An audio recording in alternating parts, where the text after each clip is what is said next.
Welcome back, everybody. Hope you're ready for another deep dive. Always ready to dive in. Today, we're doing something a little different, eh? Yeah, just focusing on one source. Right. One speech, really. We're going to take apart this speech. Get into the nitty-gritty. Exactly. And it's a good one. It's Pakistani Prime Minister Imran Khan's speech. At the UN General Assembly. Back in 2019. 74th session. Big stage. Huge stage. Picture it, all the world leaders are there. Every country. And Khan gets up there. And tackles some pretty big issues. He does. Climate change. Financial crimes. Impacting developing nations specifically. Islamophobia. And the Kashmir crisis. Yeah, so you get a sense of what's important to him. Absolutely. And he doesn't hold back. Like right out of the gate, he's talking about climate change. And you could feel the urgency. It's not just like reciting facts. He's really pleading with the audience. Right. He's like, take this seriously. Yeah, almost like wake up, Yeah. And he does this really smart thing where he uses Pakistan. As an example. Yeah. Of a country that's really vulnerable to climate change. Like really vulnerable. One of the most affected top 10, I think. Right. And he paints this picture in Pakistan. Relies on these rivers. Fed by glaciers. And they've already identified over 5,000 glacial lakes. 5,000? 5,000. And they're like ticking time bombs. Oh, wow. Okay. It's pretty intense. And then he throws in this detail about the billion trees. Right. Pakistan's planting 1 billion trees. Which sounds amazing. Right. Like, that's a lot of trees. Huge EE effort. But even he says it's not enough. Not nearly enough. Unless everybody else gets on board. Global response needed. Yeah. Really puts things in perspective. Right? No kidding. But then he goes on to talk about something I wasn't expecting. Oh, yeah. He connects climate change to financial crimes. Ah, right. Against developing nations. And you're like, how? How did those relate? Totally. But his argument is really interesting. Oh, it is. It's very clever. So he talks about how billions of dollars are basically being siphoned off. From developing countries. Yeah, facilitated by corrupt elites in those countries. And then snatched away in wealthier nations. So it's like a system? It is a system. It perpetuates poverty. It hinders development. And makes them even more vulnerable to climate change. Exactly. And he doesn't shy away from strong language either. What do you mean? He uses the word plunder. Plunder. Oh, wow. That's a pretty strong accusation, eh? On the world stage, yeah. Yeah, no kidding. And he uses Pakistan as an example again, right? He does. Talks about how Pakistan's debt has quadrupled in a decade. Imagine that. Wow. So half their national revenue is just going to debt servicing. So no money left for like schools and hospitals and stuff? Right. And to effectively combat climate change. And he says, trying to get this money back. Oh, the laundered money. Yeah. Hidden in Western banks and properties, he says it's a nightmare. Really? Legally, it's just super complicated. So what's he suggesting? He's calling for the richer nations. To do what? To stop it.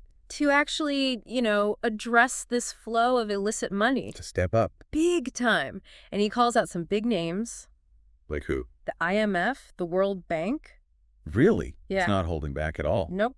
It's a bold statement. And it kind of makes you think. About what? How connected these issues are. Like climate change, poverty, financial crimes. All intertwined. You can't solve one without the other. Pretty much. But then he shifts gears. Oh, yeah. This is where it gets really personal. He talks about Islamophobia. And it's like the tone changes. It's more introspective. More emotional. And it's not just Islamophobia is bad. He goes deeper. He does. Into the why. The how. For instance, he talks about women wearing hijab, and he asks this pointed question. What's the question? How can anyone tell? Tell what? Who's moderate and who's radical just by looking at them? It's like he's trying to say, you can't just judge an entire religion based on the actions of a few. Right. And he dismantles this idea of a Muslim world. That it's monolithic. Right. Like it's one big block. Yes. He says there's tons of diversity. In beliefs, in practices. Everything. And he points out how the phrase Islamic terrorism creates this false link between terrorism and Islam. Exactly. Right. Which has fueled all this Islamophobia. And he even criticizes some Muslim leaders for not pushing back enough. Against these misconceptions about Islam. Yeah. He says some were too afraid of being labeled radical. So they just embrace this moderate label. Right. Without actually challenging the misconceptions. Interesting. So it's like a kind of internal struggle too? Very much so. Yeah. Within the Muslim community about how to deal with all this. So what's his solution? to Islamophobia. He basically calls for understanding and sensitivity. He says, look, move beyond the stereotypes. It's not that simple, though, is it? No, it's not. But he uses this really powerful analogy. Oh, yeah. What is it? He compares the West's reaction to that book from 1989. The one that insulted the Prophet Muhammad. That's the one. He compares that reaction to how the West generally views religion. And he's trying to make a point. About what?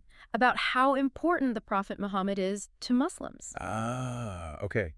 It's like what might seem minor to one person Can be incredibly offensive to another. Right. We need to be more sensitive, especially in today's world. More interconnected than ever before. But this speech isn't all about Islamophobia. He goes on to talk about the Kashmir crisis. And it's like, this is really important to him. He makes it global. Yeah. But he also tries to set the stage. You know, he wants to make sure people understand where he's coming from. He starts by emphasizing that Pakistan, Under his leadership. yeah, wants peace. Committed to it. And he reminds everyone about the war on terror. And how devastating it was for Pakistan. Right. He throws out some numbers. Yeah. 70,000 Pakistani lives lost. And economic losses exceeding $150 billion. Not to mention. The rise of militant groups within Pakistan itself. Right. It's not some abstract thing for him. This is real. Real people. Real consequences. And then he says something that kind of surprised me. What's that? He talks about trying to mend fences with India early on in his leadership. He even brings up his personal connection to the country. Through cricket. Yeah. And he says he had this hope that maybe they could resolve their differences through things like trade. Ah, okay. So Yeah. like a peaceful path. Yeah.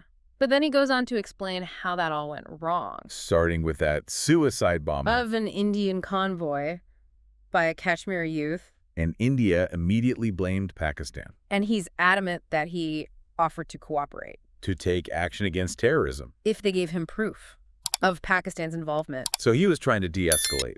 But what happened India launched airstrikes. into Pakistan? Yep. And they used it to boost their election campaign. Ah, playing politics. Pretty much. And then on August 5th, This is a big turning point. huge, India revoked Article 370. The one that gave special status to Kashmir. That's the one. They imposed a curfew, deployed a ton of troops.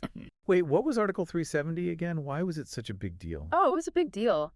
Basically, it gave Kashmir some autonomy, their own constitution. They could make their own laws about certain things. Exactly. So when India revoked it, they basically took away all that. Brought Kashmir more directly under their control. Yep. And this was super controversial. In India, internationally, a lot of people saw it as a violation of Kashmiri rights. Okay, yeah, that makes sense. So this is the backdrop for what Khan talks about next. Yeah, and he pulls no punches. He goes on to talk about the RSS, this Hindu nationalist organization. Okay. And he really lays into them. He talks about their history, their inspiration from guys like Hitler and Mussolini, Oh, their belief in Hindu racial superiority, that's heavy stuff. and their history of violence. Violence. He even implicates them in the assassination of Gandhi, Mahatma Gandhi. the one and only. That's a pretty serious accusation, especially at the UN. No kidding. But then he connects it all back to Modi. The Indian Prime Minister. Yep.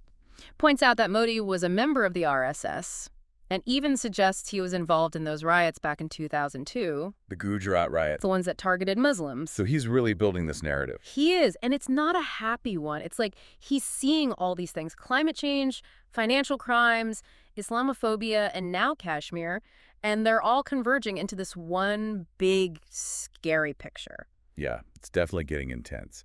And we're going to dive even deeper into that in the next part of our deep dive. It's going to get heavy. So remember where we left off.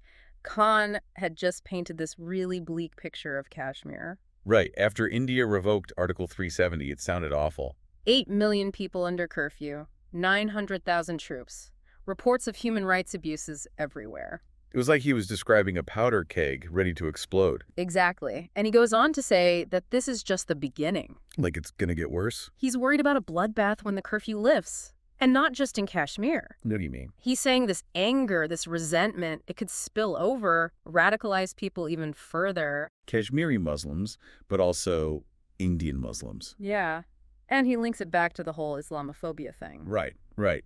Like, if the world doesn't do anything about Kashmir, A Muslim-majority region suffering like this. it's just going to fuel that narrative that the West doesn't care about Muslims. Exactly. Which could push more people towards extremism. It's like he's saying, look, we're on the verge of a clash of civilizations here. Whoa, that's intense. It is. Yeah. And he even compares it to, the whole cartoon controversy. The Prophet Muhammad cartoons. Yeah, he says, look, Western societies just don't get it. What do you mean? They don't understand how deeply offensive some things are. Because they view religion differently. Exactly. And he even says that some Muslim leaders haven't done a good job of explaining this. Like explaining the significance of the Prophet Muhammad. Yeah. So you end up with the situation where there's all this misunderstanding, and it creates a climate where extreme reactions become more likely. Even if those reactions only represent a small minority of Muslims. Exactly. But he also puts some of the blame on the West, for not being more sensitive. We're not trying to understand. Right. He actually uses this really interesting analogy. What's that? He talks about those Western movies. The classic hero's journey. Yeah, where the protagonist can't get justice through the system, so they take the law into their own hands, and it's seen as heroic. They become a vigilante. Right. But he's saying, imagine if that was happening in real life. On a global scale. With people who feel like they have no other choice but to resort to violence. It's a scary thought. It is. He's basically saying, don't be surprised if things escalate. So what's his solution? He can't just leave it there, can he? He doesn't. He specifically calls on the UN to step in. To do what? To intervene in Kashmir. He says it's a global powder keg. Whoa! And he lists some demands. Lift the curfew, release political prisoners. And grant the Kashmiri people the right to self-determination. Which is a direct challenge to India's authority. Big time. And then he says something that really stuck with me. He looks right at the audience and he says, be prepared for the worst. It sends chills down your spine. Like he's saying, if you don't act, there will be consequences. And not just for India and Pakistan, for everyone. But then, remember how he connected the Kashmir crisis to his critique of the global financial system? Right. It's all part of a bigger picture. Yeah. He goes even deeper into that in this part of the speech. He calls it plunder. Straight up. He's talking about how wealth flows from poorer countries to richer countries. Often facilitated by corrupt elites who then stash their loot in Western banks, buy up fancy properties. Right. He was pretty blunt about that. And then he compares it to, like, drug trafficking or terror financing. Yeah, he says, we're quick to crack down on those things. But when it comes to this systematic theft from developing countries, crickets. Nobody wants to talk about it. he even called out the IMF and the World Bank. Said they haven't done enough to stop it. And that their policies sometimes make things worse. It's a pretty bold accusation, especially coming from a leader who's often relied on those institutions. But he's not just complaining. He offers solutions. Right. He says crack down on tax havens, go after money laundering schemes, target the corrupt practices that allow this to continue. He's calling for a fundamental shift in how the global financial system works. Exactly. And he makes this really powerful point. He says, you can't have global stability and peace without economic justice. It's like he's connecting the dots between poverty, inequality, and conflict. Saying they're all part of the same problem. And he even hints that this growing gap between the rich and the poor, it's a recipe for disaster. Like it's only a matter of time before things boil over. It's a lot to take in. It is. But it's important to think about these things because they affect all of us. So what happens next? Does any of this come true? We'll find out in the final part of our deep dive. So we spent a lot of time with Imran Khan's speech now. Climate change, financial systems, Islamophobia, the Kashmir crisis, a lot to unpack. And he issued some pretty stark warnings. He did. About where the world was heading. So looking back from 2025, how accurate were his predictions? Well, we haven't seen a nuclear war between India and Pakistan. True.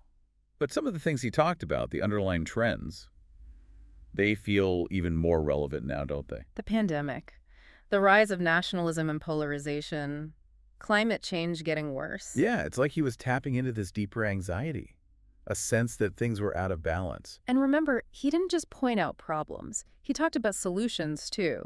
The need for dialogue, for understanding, for a more just and sustainable world. He was appealing to our shared humanity, urging the world to work together. Whether we listen or not, that's another question. Right. But what's striking is how he connected all these different issues. Showed how they're all intertwined. Climate change, poverty, religious conflict, the global financial system. Neglect one, and the others get worse. It's a powerful message. We can't afford to think in silos anymore. We need a more holistic approach, and we all have a role to play. It's not enough to just sit back and expect someone else to fix it. We need to engage, educate ourselves, advocate for change. Because ultimately, this isn't just about Imran Khan's perspective. It's about our shared future. And the choices we make today. So as we wrap up this deep dive, we leave you with this question. What actions can each of us take to create a more just, peaceful, and sustainable world? It's a question worth pondering. Thanks for joining us. Until next time.